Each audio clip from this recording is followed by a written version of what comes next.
नमस्कार दोस्तों, आप सबने हाल के दिनों में बांग्लादेश से आ रही खबरों को सुना होगा, लेकिन क्या आप जानते हैं कि इस उथल पुथल के पीछे क्या छिपा है? बांग्लादेश के राजनीतिक माहौल में एक भयंकर तूफान आया है। 5 अगस्त 2024 को बांग्लादेश के प्रधानमंत्री शेख हसीना को अचानक इस्तीफा देकर देश छोड़ना पड़ा। यह सिर्फ एक दिन या एक घटना की बात नहीं है, बल्कि इसके पीछे कई गहरे राज छुपे हुए हैं, जिनमें पाकिस्तान की साजिश, भारत की रणनीति और सांप्रदायिक भेदभाव का कड़वा सच शामिल है। सोचिए, एक ऐसा देश जहाँ छात्रों का आंदोलन बढ़ता जा रहा है, सांप्रदायिक तनाव अपने चरम पर है और राजनीतिक अस्थिरता हर दिन नई चुनौती खड़ी कर रही है। ऐसी स्थिति में शेख हसीना का भागना क्या संकेत करता है? आज के इस वीडियो में हम बांग्लादेश की इस पूरी कहानी को समझने की कोशिश करेंगे, ताकि आप भी जान सके कि क्यों यह मामला सिर्फ बांग्लादेश तक सीमित नहीं है, बल्कि पूरे दक्षिण एशिया के भविष्य को प्रभावित कर सकता है। तो चलिए शुरुआत करते हैं इस धमाकेदार और रोचक कहानी को।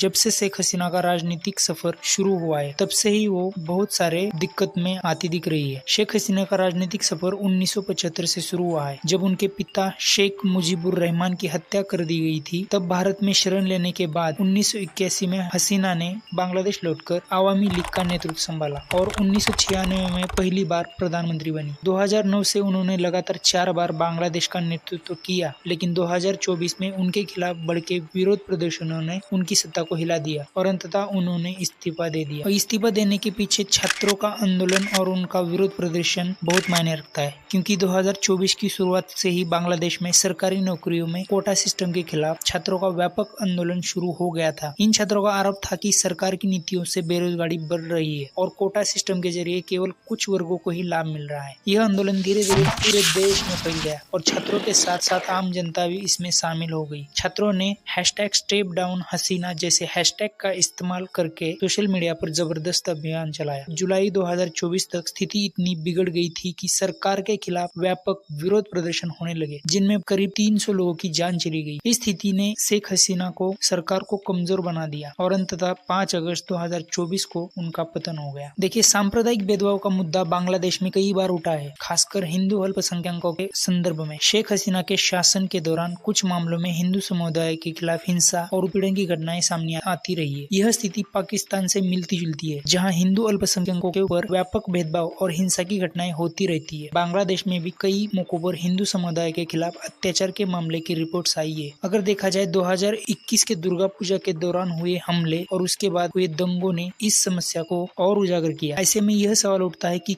क्या बांग्लादेश भी पाकिस्तान के रास्ते पर जा रहा है? पाकिस्तान और बांग्लादेश के बीच की दुश्मनी किसी से छिपी नहीं है। 1971 में बांग्लादेश के गठन के बाद से ही पाकिस्तान बांग्लादेश की राजनीति में गुप्त रूप से दखल देने की कोशिश करता रहा है। हालिया घटनाओं में कई विश्लेषकों का मानना है कि पाकिस्तान की खुफिया एजेंसी ISI ने बांग्लादेश के भीतर अशांति को बढ़ावा देने में महत्वपूर्ण भूमिका निभाई है। इसका मकसद हसीना सरकार को कमजोर करना था, जो पाकिस्तान के खिलाफ सख्त रुख अपनाए हुई थी। बांग्लादेश के इस कटकरस्तान की वजह से भारत की राजनीति पर क्या असर होगा, उसके बारे में थोड़ा शॉर्ट में जान लेते हैं। देखिए, हसीना ने भारत के शरण लेने के पीछे भारत और बांग्लादेश के गहरे संबंधों की कहानी छिपी है। हसीना ने हमेशा भारत के सुरक्षा हितों को प्राथमिकता दी थी, जिसके चलते दोनों देशों के बीच कई महत्वपूर्ण समझौते हुए। अब जब हसीना सत्ता से बाहर हो गई है, तो भारत के लिए यह जरूरी होगा कि वह बांग्लादेश की नई सरकार के साथ भी अपने संबंध मजबूत बनाए रखे। भारत का दृष्टिकोण यहाँ बेहद महत्वपूर्ण हो जाता है, क्योंकि बांग्लादेश भारत के लिए सामरिक दृष्टिकोण से अत्यंत महत्वपूर्ण है। भारत के पूर्वोत्तर राज्यों की सुरक्षा और स्थिरता सीधे बांग्लादेश से जुड़ी हुई है। इसी वजह से हसीना के कार्यकाल के दौरान भारत ने बांग्लादेश के साथ सुरक्षा, व्यापार और आर्थिक मामलों में गहरे संबंध बनाए रखे। खासकर भारत की एक्ट ईस्ट नीति ने बांग्लादेश की भूमिका महत्वपूर्ण रही है। हसीना का भारत की तरफ झुकाव चीन के प्रभाव को संतुलित करने के लिए भी जरूरी था। अमेरिका और दुनिया के बाकी देश भी बांग्लादेश में हुए तख्तापलट को लेकर सतर्क है। अमेरिका ने बांग्लादेश में लोकतंत्र की बहाली की अपील की है और सेना की सरकार का विरोध किया है। वहीं चीन, रूस और बांग्लादेश की स्थिति पर बारीकी से नजर रखे हुए है। चीन ने अपने इन्वेस्टमेंट और योजनाओं के चलते वहां की स्थिति को प्राथमिकता दी है, जबकि रूस ने अभी तक कोई खुला बयान नहीं दिया है। भारत के लिए यह भी एक चुनौती है कि अमेरिका और चीन के बीच संतुलन बनाए रखते हुए बांग्लादेश में अपनी स्थिति मजबूत बनाए रखे। भारत का प्रयास होगा कि बांग्लादेश में स्थिरता बनी रहे ताकि आर्थिक और सुरक्षा संबंधी चिंताएं दूर हो सके। तो दोस्तों, बांग्लादेश में हुआ यह तख्तापलट न सिर्फ बांग्लादेश के लिए बल्कि पूरे दक्षिण एशिया के लिए एक महत्वपूर्ण मोड़ साबित हो सकता है। शेख हसीना के पतन के बाद पाकिस्तान, भारत और अन्य वैश्विक ताकतों के बीच संतुलन बनाना बांग्लादेश के लिए एक चुनौती होगी। इसके साथ ही छात्रों के इस आंदोलन ने यह दिखा दिया है कि बांग्लादेश के युवाओं की शक्ति को नजरअंदाज करना किसी भी सरकार के लिए घातक साबित हो सकता है। साथ ही मुसलमानों और हिंदू के बीच बढ़ते सांप्रदायिक भेदभाव ने इस पूरे मामले को और भी जटिल बना दिया है। क्या बांग्लादेश भी पाकिस्तान की राह पर जा रहा है? क्या वहाँ भी हिंदू अल्पसंख्यकों के ऊपर अत्याचार हो रहे हैं? क्या बांग्लादेश में लोकतंत्र की वापसी होगी? क्या भारत और बांग्लादेश के संबंध